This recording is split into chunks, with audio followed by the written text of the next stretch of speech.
तो दोस्तों आज एक मुख्तसर सा रिव्यू रूम कूलर के बारे में। रूम कूलर जो मयारी भी हो, सस्ता भी हो और उसकी लाइफ भी अच्छी हो, उसके लिए है। इसका जो नॉर्मली सैब्रो का एयर कूलर है, ये इस वक्त चूँकि दोबारा मार्केट में न्यू है, सस्ता भी है। इसकी वॉइस भी लो है, 3 साइड ये थ्रो करता है एयर को।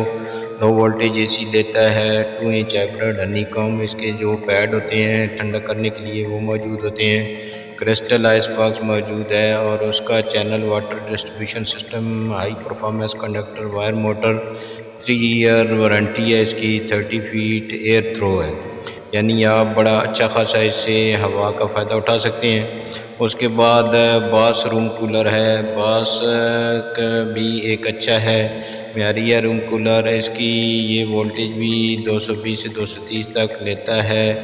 इसका भी प्रोपेलर फ़ैन है, फ़ैन डायमीटर जो है वो भी मखसूस है, वाइट और इसमें वाइट कलर में मौजूद है।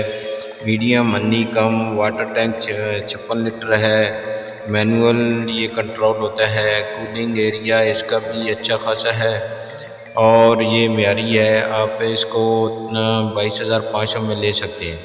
इसके बाद सुपर एशिया है, जो मैं समझता हूँ कि ये भी बहुत अच्छा है। इन्होंने है इसकी वाटर जो टैंक है इन्होंने बड़ा बनाया है, 70 लीटर का है ये। इसमें 6 बाटलें भी देते हैं जो ठंडा करने के लिए हैं। इसकी एनर्जी एफिशिएंट मोटर है, high efficiency, anti bacterial, 3 sides honeycomb operative है। उसके बाद इसको जो सुपर एशिया CM 4800 है, ये ऑनलाइन भी सारे कूलर आप मंगवा सकते हैं। इसका वेट जो है, ग्रास वेट जो है वो 36 kg है और नेट इसका 31 है और इसका डायमेंशन भी मेंशन है।